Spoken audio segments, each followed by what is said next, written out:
जो भी अगर अपराधी टाइप के हैं उनके ऊपर देखिए बाबा जी का बुलडोजर ऐसे बता दिया ना कि गरज रहा यूपी में बाबा का बुलडोजर। तमिलनाडु में जो केस हुआ था, वो जो विधायक बलात्कार हुआ था, वो भाजपा के ही थे और जाके शामिल हुए बीजेपी में, गंगा नहा लिए।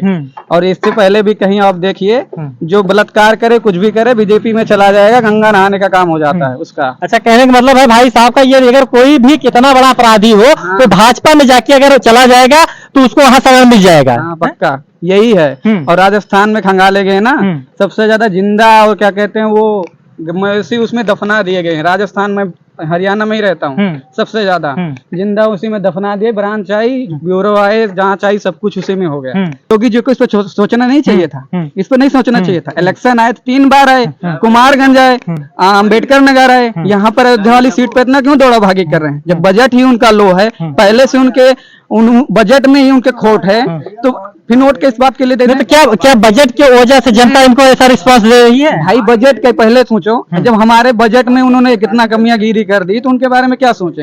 मैं आपसे महोदय यही है, मैं उत्तर प्रदेश वही मंत्री जी से बात करना चाहता हूँ। माननीय हमारे योगी आदित्यनाथ जी, मैं आपके साथ में संघर्ष करते हुए 1914 से हमने आपके साथ में चलाया हूँ। आज तक का हम डी पूरे बीरबल ग्राम सभा से बोलना चाहता हूँ। डी पूरे बीरबल, आस्तीगंज थाना, इनायत नगर, मिल्कीपुर विधानसभा अयोध्या। आज तक का हमारा कोई ऐसा काम यहाँ के लेखपाल और यहाँ के ग्राम सभा प्रधान कोई भी कोई काम नहीं करवाया, ना ग्राम सभा आज तक नहीं देख पाया है कि गांव के लिए रास्ता कैसी है, कैसे सांसद है, कैसे विधायक है। बाबा गोरखनाथ भी रह करके चले गए, उसके बाद में अवधेश मंत्री रह करके चले गए, फिर आ रहे हैं 1927 के अंदर में हमारे प्रधानमंत्री जी, और तीसरी बार का दौरा कर रहे हैं अयोध्या के लिए। हम इसे जानकारी चाहेंगे, मिल्कीपुर में उपचुनाव होने जा रहा है, क्या रहेगा माहौल? उपचुनाव होने जा रहा है। इस बार मिल्कीपुर में अयोध्या में भगवान राम के समर्थकों की जीत होगी। अच्छा, भगवान राम के समर्थकों की जीत होगी।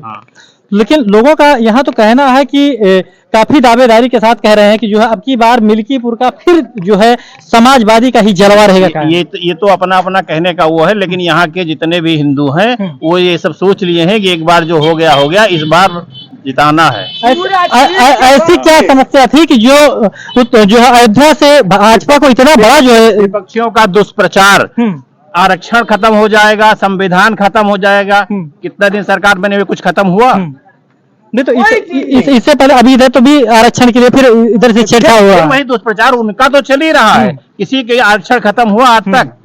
10 साल से मोदी जी प्रधानमंत्री हैं, भाजपा का शासन है, 7 साल से यूपी में है। लल्लू आरक्षण खत्म हुआ? लल्लू सिंह जी कह रहे थे अयोध्या में कि जो है हमारी सरकार बनेगी, आते ही जो है आरक्षण अयोध्या में हारी है तो लल्लू सिंह के अपने व्यक्तिगत कारणों से ही हारी है। उनका एक बहुत बड़ा कारण रहा है, बहुत बड़ा कारण रहा है उनका जो है जनता में ना जाना, उनको ओवर कॉन्फिडेंस हो जाना भाजपा वालों को, बस, और विपक्षियों का दुष्प्रचार।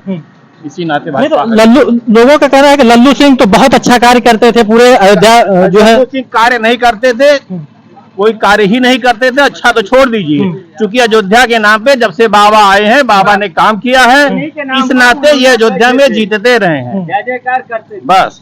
वो खाली बिरादरी की बात करते हैं। चलिए, हमारे साथ और तमाम युवा साथी जुड़े हुए हैं और सभी से हम जानकारी चाहेंगे कि अब की बार मिल्कीपुर में फिर से उपचुनाव होने जा रहा है, किसका रहेगा माहौल? भाई हमारा तो वही मोदी जी का है। मोदी जी का है, और भी हाँ मोदी जी हैं। और भैया अब की बार क्या रहेगा माहौल, किसका? माहौल क्या बताया जाए तो समय के साथ देखा जाएगा, जिसकी सरकार होती है चुनाव तो उसी का होता है, ये तो सब लोग जानते हैं। तो इससे पहले आप क्यों नहीं ध्यान दिए? इससे पहले भी सरकार थी ना भाजपा की, क्यों जो यहाँ अयोध्या से इतना बड़ा नुकसान उठाना पड़ा, मिल्कीपुर से उठाना पड़ा उनको? नुकसान क्या उठाना, नुकसान तो प्रत्याशी के कारण उठाना पड़ा ना। प्रत्याशी जिस तरह था उसी तरह अपना फायदा पाया है। सांसद जी ने खुद अभी जनता के बीच उन्हें कभी टाइम नहीं मिलता आने को। जब जनता के बीच उनको टाइम नहीं मिलेगा तो चुनाव जीतेंगे? जो जनता के बीच आएगा वही चुनाव जीतेगा। और इस बार तो उपचुनाव है, उपचुनाव तो भाजपा से अगर कोई भी पा जाता है तो चुनाव तो बीजेपी का है ही है। चलिए दादाजी, अब की बार किसका रहेगा माहौल? अब का समय आए तो मतलब जिसका समय आएगा। नहीं, ओटवा तो आप करेंगे, जब ओटवा करेंगे तभी तो समय आएगा। हमारा चिल्लाइत नहीं, 14 डंडा मारे।